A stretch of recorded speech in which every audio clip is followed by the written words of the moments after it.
Hello everyone, and welcome back to another Turtle Club video. And this time, we are bringing you our first ever gameplay from the new game Fusion World. So, I'm here with Brandon. Hello. And Angel. Hi. And we're going to be providing some commentary over some gameplay videos that we recorded a few days ago. So, on the left here we have Angel playing Yellow Frieza, and on the right is me playing the Red Goku. So these are just the base starter decks. That's all they could get from Nats. So that's what we're using. As you can see, with the energy marker depicts who goes second. So Angel's going second this game. So yeah, I guess let's start with the game. So I guess we can give our thoughts on how we think the game of Fusion World is in general. So like how we've been playing it. So Angel, what do you think of Fusion World? It feels good to start back over. It's like it's not a completely clean break. I mean, it's still essentially the same game. It's just without counters. It's since the card pool is small, you can kind of. We're playing with just starter decks, so we know exactly what each other's decks are. So it's kind of in that place at the beginning of the game where you can think like 5 moves ahead without there being such a giant card pool that you're not overwhelmed.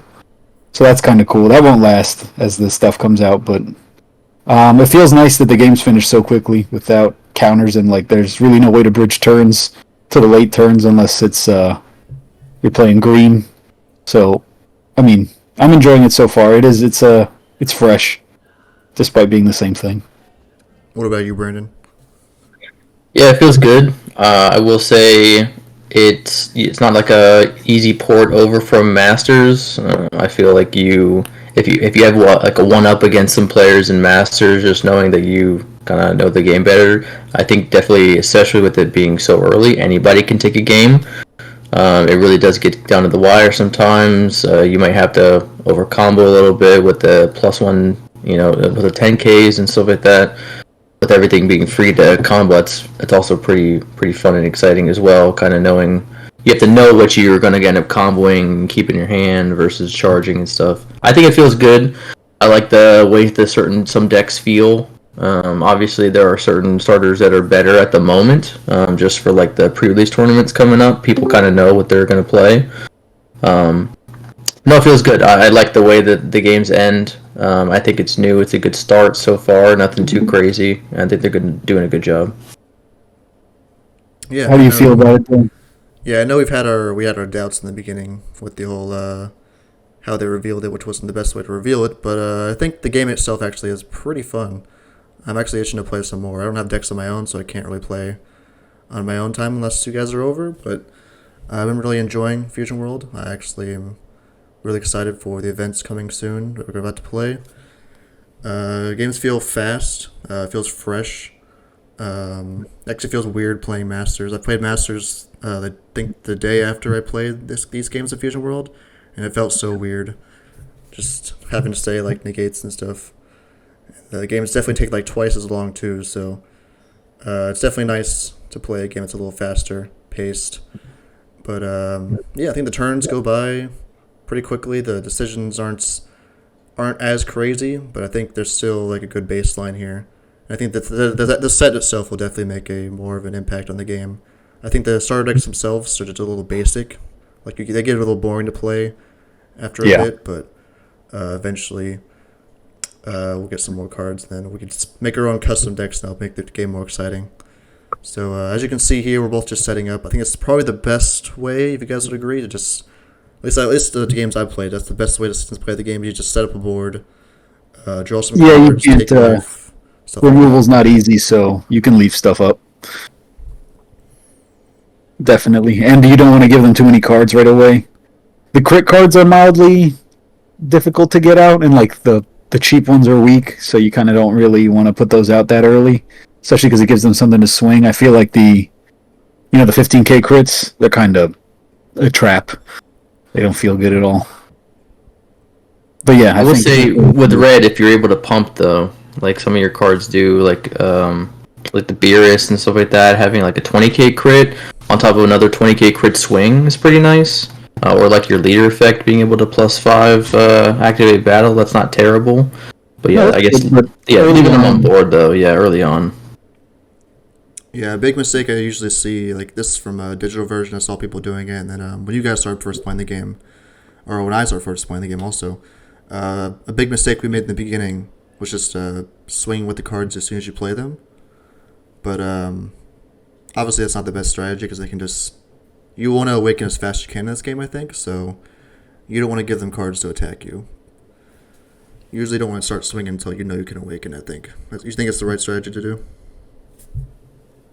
No, you definitely still want to swing with your leader to get the draw. I think it's still good to start getting the life down. But there's like if it's going to let them just flip over while you're stuck, like how I'm stuck, then there's no point in really, letting them awaken right away and get that much advantage on you.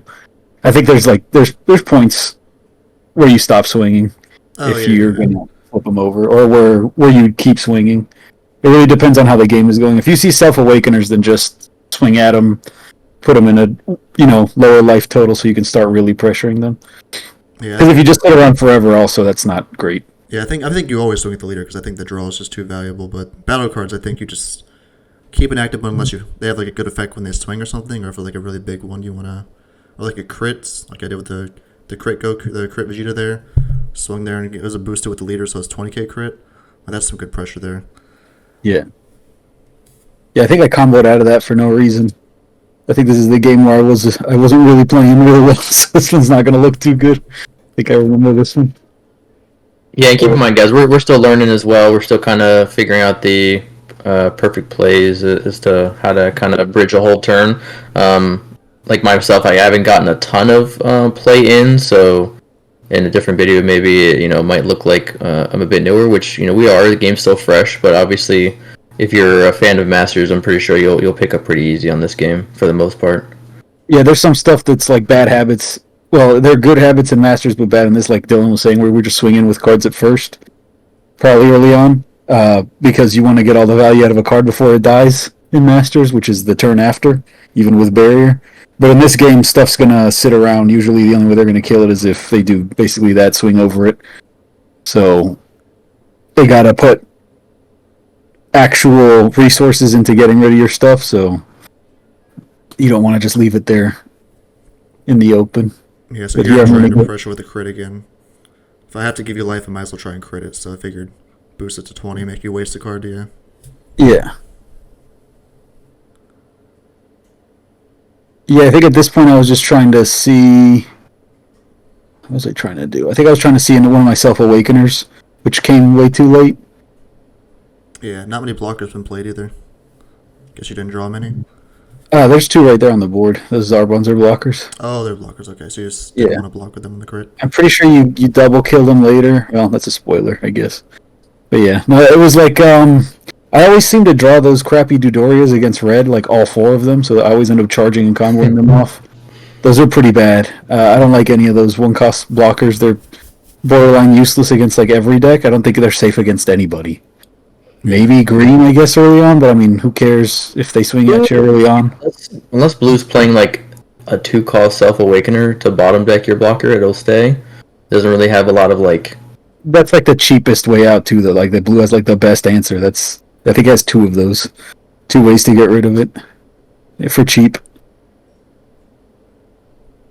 I will say against red, though. Is it a 5k, the Dodoria? It's a 10k, but they can just... Oh, it's a 10, okay. Yeah, they can just neg it twice, so they can play the big guy. I mean, it just doesn't feel good. Yeah. Feels like a waste of a card. The reason I'm putting that dice on that 17, by the way, is because it has an effect where it gains 5k on opponent's turn, so I'm just kind of trying to keep track of that, so we don't forget. It's an easy thing to forget where some effects are only on certain turns. Yeah. Oh, here's another question. How do you guys feel about the skill lists that are a bit higher in power at a cheaper energy cost than some other ones with regular effects? Do you guys tend to play that out, or do you always like to play cards with effects instead? The 2 costs are good. The 3 cost is okay. I like the 4. The 4s are good against yellow because they really don't have 4 cost removal. Anything higher than a 3 cost yellow is going to struggle with. But the 1 cost is like, I don't know. I guess it's okay in red because you can pump it. Mm-hmm. I feel like the 2 cost is the best. Then the 4 costs, and then the 3 and the 1 are like probably coming out once real cards come out. All right, so I do like that here's you cost 20 though. here's the big Goku. So it's double strike, and then when it's played, it minus the card by 20. So I was able to kill one of the blockers there, but you're still able to block the other one. So I thought I might as well just get him awakened now. Might as well Yeah, now it's than too never. late. I don't think there's any way out of this at this point. Like behind on cards and everything. Yeah, we don't see the energy marker anymore. I think you might have used it for one of the Zarbons. I used it earlier for a Frieza to run over something. Okay. So yeah, it's literally just a free floating energy. You can use it whenever you want. I don't want to spoil, but it was used. You can even use it defensively. You can use it pretty much just whenever. Even if you're tapped out, the opponent thinks you're good to go for game and everything. You can just have that thing floating and just bust it for whatever card you need. So Yeah, it definitely does help the fix the problem from Masters, where if you go second, it feels really bad against really any deck. But going second in this game actually doesn't feel bad at all, I don't think. Yeah, it feels really good. It almost feels too good sometimes, but Yeah, some decks can take advantage of going second pretty easily. yeah, having a draw and an extra energy to be on tap with the turn player is pretty nice. Sometimes you can. It effectively feels like dropping your bomb first, but also that can be sometimes detrimental depending on what the color is versus yeah, another. it depends on the matchup. So here's where the Frieza later becomes pretty busted, where you can just untap two of your cards at the end of the turn.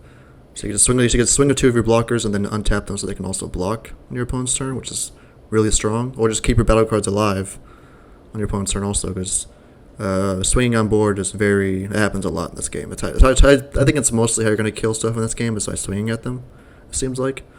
So being able to For the untap most you part, yeah. guys. There's already a solid chunk of removal early on, though. The extra cards are all pretty strong. Yeah, that's true. Way stronger than they were at the beginning in Masters. So that's a pretty big difference. There's already a lot of that. I don't know how I feel about that, but we'll see. I don't know if you guys can peer into Dylan's hand as he's shuffling on the right hand side, but we can see he has all four super combos, it seems. Yeah. I think that's yeah. So him that's Gonna come up. 80k combo power right there. So in case he needs to use it advantageously, obviously on his turn it's only a 10k, so defensively is the best. No draw on it, so you're just going to be using it purely for the 20k combo power. But that can really help out large swings. Gets out of a big Goku swing if he doesn't combo on it or pump or anything. It's looking bad for Angel here. He's at 2 life, and I got a lot of energy open. Still a bit of cards in hand, so. Yeah, there's no chance. Yeah, this is where the over comboing sometimes happens. You don't have a 5k, so you got to bust a 10k. He's tapped out, so those extra cards in this game how the starters are built, though. I think once the main set comes out, you're going to play a lot more 5Ks because there's a lot more strong 5Ks. Yeah, a lot of zero combos. Most of the 10Ks we see now are like skillless cards, so. Yeah. So once you play less skillless, you'll probably have less combo power in general. Yeah. You'll have stronger effects, obviously, with your cards, but obviously you gotta have like a good balance of 10Ks and 5Ks. I was gonna say, like, how many, like, I don't know if there's a ratio that people have set yet, but thinking about deck building in general, like, I wonder if you just keep some in there just for the extra 10k power. Yeah, deck building's gonna be weird. So I think you're thinking of what to do here since it's your turn. He's in a tough spot. Also, the extras feel pretty nice in the starters. Obviously, you get a 4 of in each starter deck. So debating on, when you actually start getting product and stuff here soon, like how many extras do you run for certain decks? Because I feel like all of them feel pretty good. The extra 15 is nice, and then another effect like for drawing or resting a card, and then we have the secondary extra card, which is going to be an activate Bane that does something as well. Like red is very, very strong. Blues is very strong as well. So figuring out like where the ratios for that, it's going to be pretty interesting as well. Yeah, there's one of the super combos that Dylan just used, so he's got another 3 in hand. So that big Frieza is probably one of the best cards in the game. You think so? One of them? With the starter decks, I think once the stuff comes out, it's okay.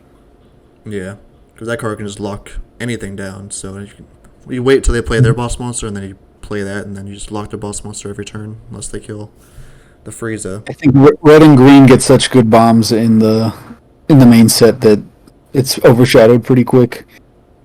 Yeah.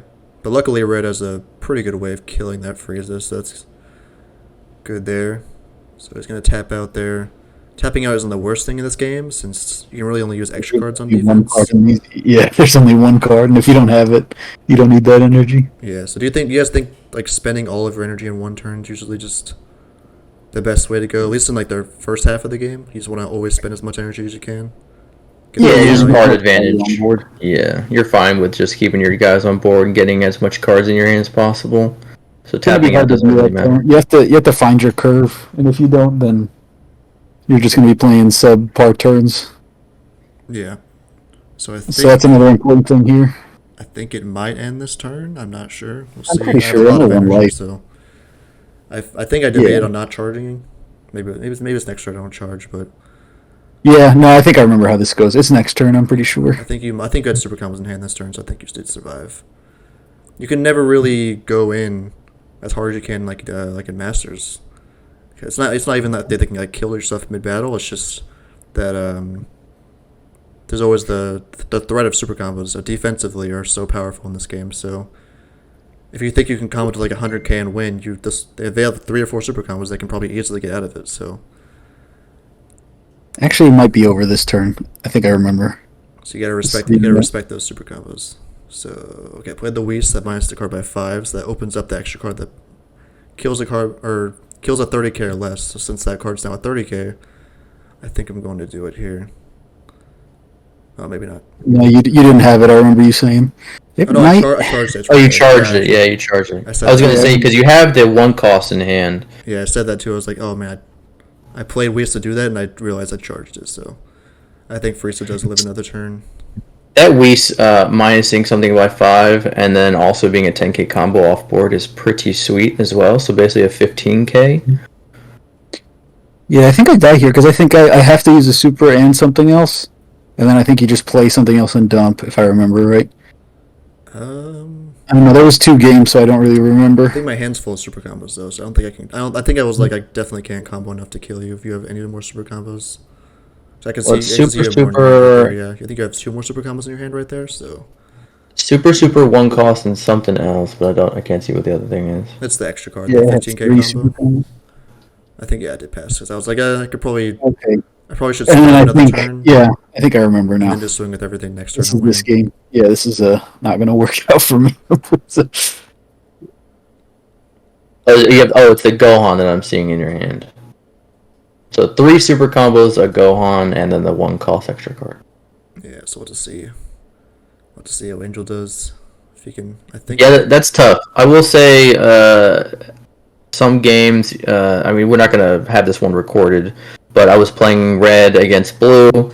I dumped a whole hand. He was at 1. I dumped it on a double strike. I was comboed to 75 or 80 or something like that, and he didn't have like a whole book in his hand, but still, just a couple super combos and an extra card, which nets him a card back. I mean, he's out of it, So you really got to watch out. You really can't dump as easy as you could in Masters. Yeah, there's a lot of combo power in this game so far. Yeah, like right there, where I was at 1 life and he could have combo for game, but obviously. Yeah, super combos in my hands. I think we even have like the same amount of cards in hand, so you can think it's possible to maybe combo enough to kill me, but in this game, it's just not worth the risk. Not while the super combos are live. I think once you get through them, you can realistically deal with it. Oh yeah, Max gave me something there. Yeah, but once you have energy open also on defense, those extra cards that give the big combo power are also pretty 15K. impactful. So the red one's basically 20 if you're swinging with a battle card too, which is pretty Yeah, low. -5. the blue one 15K. draws you a card. The green one's a 25k combo. It's a lot of good I ones. think here I resolved to try and survive the next turn because I don't think I can kill you. But you've got a board, so... Or maybe I go for it. What the fuck is happening? You probably realized you were dead. I think I'm just trying to reduce the amount of cards in his hand. Yeah, that's true. Yeah, so that he doesn't have as much combo next turn, but I have a pretty low hand, so... Yeah, desperation blocker. That will 100% die, I'm pretty sure. Yeah, I think I play that Gohan and kill it. I'm pretty sure that's what happens. Yeah, that's what happens. So, That's another reason that card sucks. you can still use it. He still has super combos in hand, but The way to play around super combos is probably just to swing with a lot of little guys, force them to combo the super combos so they over combo. Yeah, if they're a low hand and they're forced to combo out, that's what happens. I'm pretty sure that's all I have in my hand is 3 super combos, so Yeah. I can only get out of a couple of swings. The red deck is pretty good against the It's a yellow good deck. counter for yellow. Like, Pretty it's- sure it still does the same thing as Masters, right? So it's gonna be autos blockers. Yes, yeah, that's correct. Everything's the Obviously. same except for No negates, obviously. well, no, I mean the dice roll. The winner decides who goes first, and the energy marker. There was another minor difference too. I brought it up. Shit, I wish I could remember. Oh, it was all autos resolve while cards are on board. So like, let's say something gets minused, and then it would trigger and then say, "Oh, it's not on board anymore." It doesn't matter. It's if it's on board, and the auto will resolve, or if even it gets minused off board. Yeah, so King Cold pops to 4 less when he dies, so he was able to KO the Gohan that was swinging. But we'll have to see. Yeah, combo to 30. Here I start having to drop the super combos. Yeah, looks like he have all 3 of them in hand, so yeah. Yeah. It's the only thing that It does start to feel bad. Do you think it's smart to think like when you're kind of down at the wire like this, if you haven't seen it, like, oh man, this guy just has all super combos in his hand. Okay, yeah. Yeah, definitely. I mean, if unless you're gonna die no matter what. Yeah, so that game I just fumbled the beginning. I let myself get too far behind. I started to stabilize, but it was too late. So you definitely want to just even if you're gonna take a crit swing, hoping to see yourself awakeners in the starter decks is like not a good idea. It's just only 4 of them in each one. I think once they're searchable, or you got more draw power, then you're able to do something like that. But yeah, I was trying to avoid that crit for too long. Alright, well, that was our first gameplay video of Fusion World. It's the yellow Frieza against the red Goku. I hope you guys enjoyed, and we'll see you in the next one. Goodbye. See you.